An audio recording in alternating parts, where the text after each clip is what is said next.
It was a Friday night and I had gone to bed early, as I had work on Saturday morning. After reading in bed for a bit, I drifted off at around 10:30 p.m., only to wake up about an hour later to loud screams and people yelling profanities. I thought my girlfriend was watching a movie with the volume way up, and I went out into the lounge room to ask her to turn it down a little. Instead, the TV was off, and my girlfriend was staring at the front door, with her eyes wide. Our apartment is on the ground floor of the building, and so our front door opens directly out into the lobby of the building. The voices in question were coming directly from the lobby. I could not make out specifics, but there was a lot of swearing involved. My first thought was that it was some kind of domestic dispute, but after listening I realized it was a group of men that sounded extremely aggressive. I looked at the WhatsApp group chat for my apartment building, and to my horror saw a message from one of the people in it that there were armed men in the building, and that we should not leave our flats. The country I live in is experiencing a marked uptick in crime, and I had heard stories of armed groups of men robbing entire apartment blocks, but these had seemed fairly apocryphal to me. However, that was my first thought, that these men would kick down our door and rob us. One of my dogs started to growl at the commotion outside. I shushed him, and thankfully he obeyed. I heard a commotion in the apartment above me and went out to my patio to see what was happening. I heard what sounded like a large piece of furniture being knocked over and women and children screaming in terror. At this point, I had no idea what was going on, but I knew that by now they would have robbed us already, if that is what they had planned to do. My girlfriend and I decided to hide in a small shed at the end of our patio, monitoring the group chat on our phones. Our bigger dog silently stood watch outside the door of the shed, his eyes locked on the sliding door at the end of the patio. I would find my smaller dog later, cowering between the washing machine and the dryer.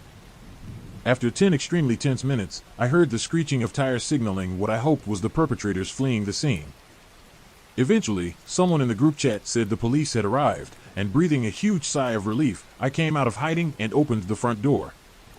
Alarmingly, on the floor of the lobby there were zip ties that had been cut, and the security guard was talking to one of the tenants. The man was bleeding from a large gash on his face and looked extremely shaken. Over the next few hours the story would unfold. The man I saw, with the gash on his face, was the tenant in the upstairs apartment, the one that I had heard the commotion coming from. He was the owner of an import-export business and for whatever reason had a sizable sum of money in cash hidden in his apartment. Someone had obviously found out about it and planned out the robbery that woke me from my sleep on Friday night. A group of 8 men had followed him into the apartment building's garage and ambushed him as he got out of his car, and judging from the gash on his face, roughed him up a bit. Some of the group of 8 had gone to the lobby, surprised the security guard, and zip-tied him. The remainder of the group had gone up to the apartment, robbed it, and then fled the scene. It is fairly chilling to think that armed men were mere meters from my front door. So, to the armed men that stormed my apartment building to steal my neighbor's cash, let's not meet.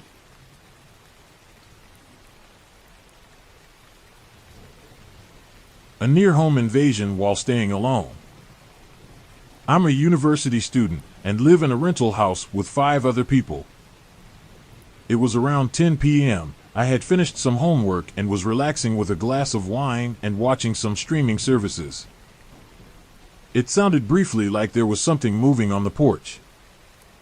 We've had a fox in our yard before, and the thing used to make a lot of noise on our porch, so I assumed that to be the case. After hearing some fumbling the second time, I went over to check through the window. There was nothing there. As I'm turning to head back to the living room, a piece of cement flies through our kitchen window. I think I crapped myself a little bit when it happened, but I definitely screamed. My moronic self started unlocking the door to go outside, but common sense seized control of me again, and I locked the door back.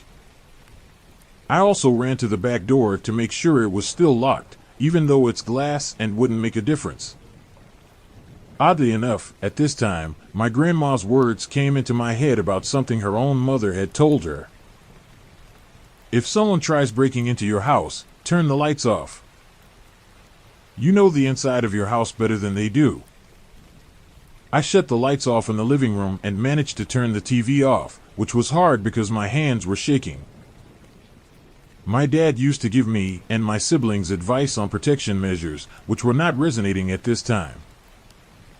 I secured myself in my upstairs bedroom and had turned all of the lights out in the house as I passed them. While walking up the stairs, I could hear the doorknob shaking furiously from the front door. Don't know if there was more than one person, or if they realized they couldn't jump the fence to get into the backyard. While calling for emergency services on speaker, I secured my hunting knife to the end of my hockey stick with duct tape. I stayed in the dark holding my makeshift spear for what was probably about 15 minutes. I'm really glad I wasn't being murdered in that amount of time. The operator told me police were coming, which they eventually did. Took a very unsettling amount of time.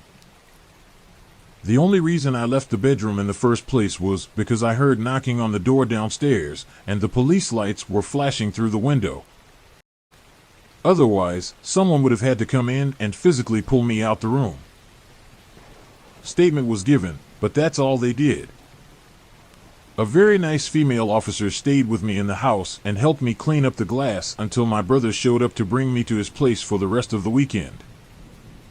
So whoever tried to break into my house, let's not meet.